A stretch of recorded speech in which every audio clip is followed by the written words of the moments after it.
Will you drink to the earth and to the days which have passed upon it? Will you drink to the fullness which was and to friends who have passed on?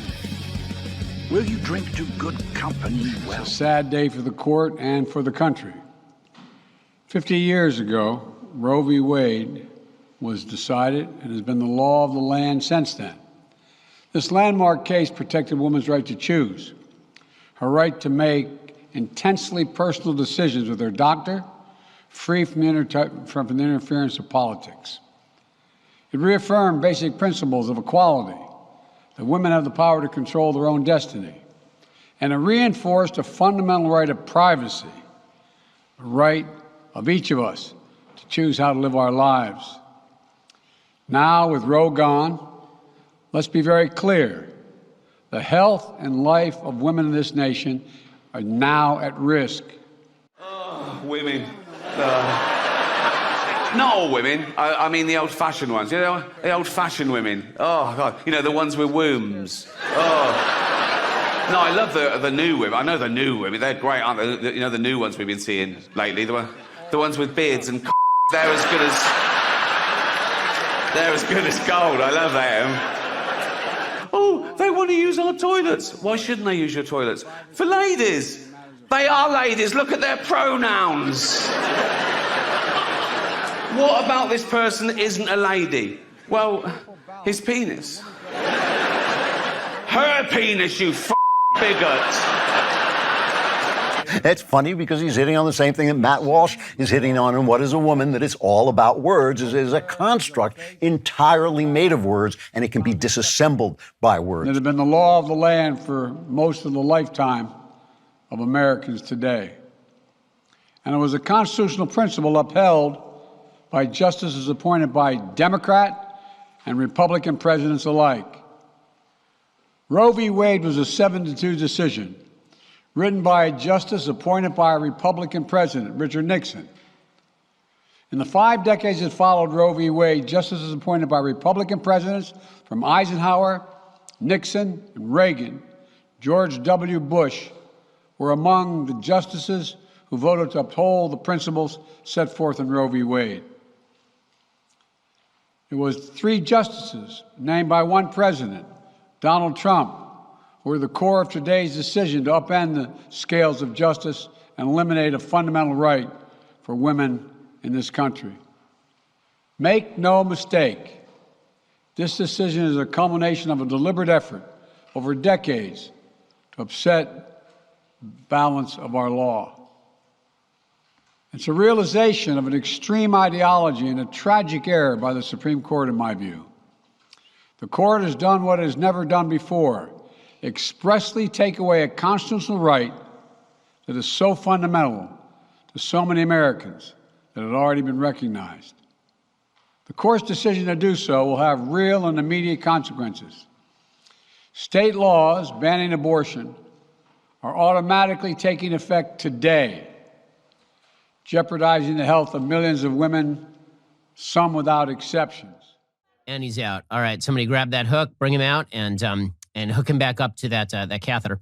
So there is the president of the United States who says that it is wrong and extreme and terrible and horrible and no good and very bad. It's Joe Biden's no good, terrible, horrible, very bad day. It is worth noting here that he called Justice Thomas extreme. He talked about how everybody who didn't rule like he wanted was wrong, extreme, and out of touch.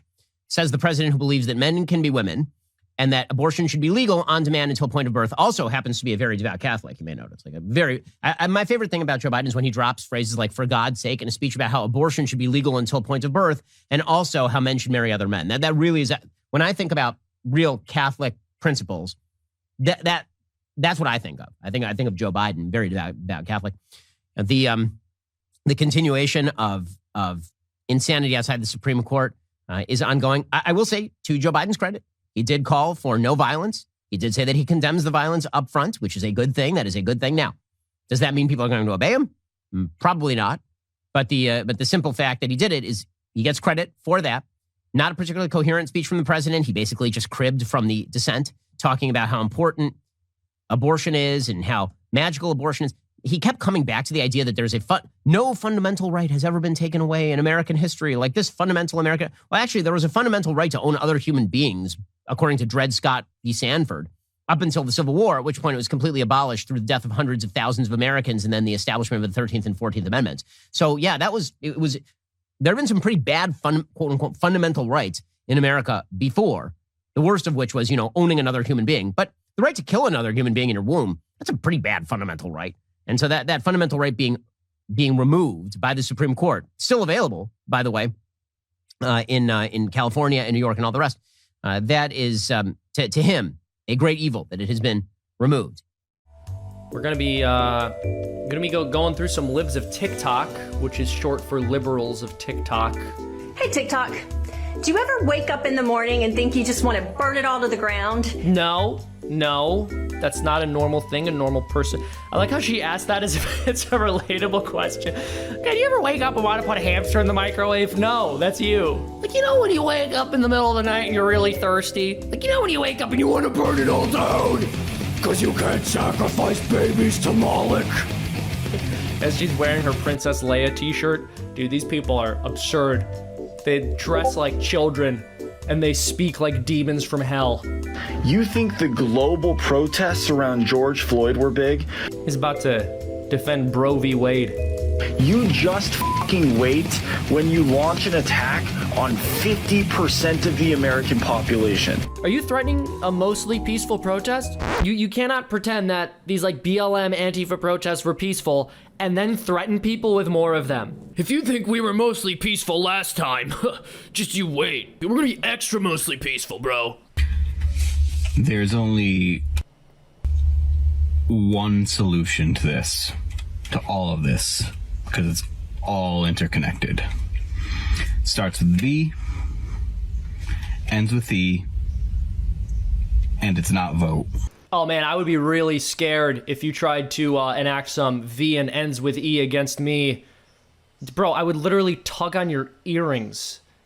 That's it, you're out. Secondly, if you supported the use of violence to defend abortion clinics when the state recognized abortion rights and the cops were doing it, you should have zero problems with people outside the law now doing the exact same thing. Now this guy, I joked about being scared of the last guy. This guy in the Star Wars shirt?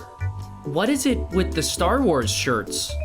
We need to put a hold on all Star Wars fans until we can figure out what the hell is going on. They're not sending their best. I don't think you want this to be brought to the territory of violence, my friend. I don't think that would be beneficial for you personally in your Star Wars shirt. What, are you gonna hit me with your toy lightsaber? Once I get my double A's in this, you'll be sorry. You're gonna throw your Han Solo action figure at me? It was mint in the box until you disrespected women. No, Mother, I won't be watching Antique Roadshow tonight. Record it. I have to go protect an abortion clinic in my Wookiee mask. If they actually do this, yeah, that would be the time where rioting would be okay. What is he pinching? Is that the point he thinks he has? The time where rioting would be okay. I got the pitchforks, you get the gas and the torches. Not with Biden's gas prices, buddy. For everyone out there with uterus, get on Amazon, buy Plan B generic. It's about $10. If you have uterus, get some abortion pills. You're gonna need that. Like, what is this, cold medicine? He's like, oh man, I woke up, I'm pregnant.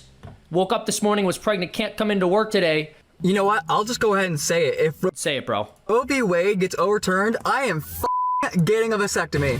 Oh no! You're telling me, no! Bro, I'm sure that's very upsetting for your mother to hear. I wish you wouldn't, actually. I think that's a sad thing to do. The white women that keep saying that it's going to be like Handmaid's Tale when Roe v. Wade is... Wait, white women are saying that? ...is overturned. Please shut up. Okay, based. Please shut up. Okay, you know what? I like this one. Because people of color have been experiencing handmaid's... No, come on! Listen to Black, brown, and indigenous women. Like you. Shaved half her head, now she's an Apache. I don't need this. Look at her shaking her fist. I'll get you, kids! It's the last thing I do! No, you will not, ma'am. Not in a red state. Personal freedoms are on the ballot. The right to privacy, liberty, equality. They're all on the ballot. If any state or local official, high or low, tries to interfere with a woman's exercising her basic right to travel, I will do everything in my power to fight that deeply un-American attack. Or control a woman's actions by tracking data on her apps she uses are wrong and extreme and out of touch with the majority of Americans. I've warned about how this decision risked the broader right to privacy for everyone. I call on everyone, no matter how deeply they care about this decision, to keep all protests peaceful. Peaceful, peaceful, peaceful. No intimidation. Violence is never acceptable. Threats and intimidation are not speech. We must stand against violence in any form, regardless of your rationale. And with your vote, you can act. You can have the final word. This is not over.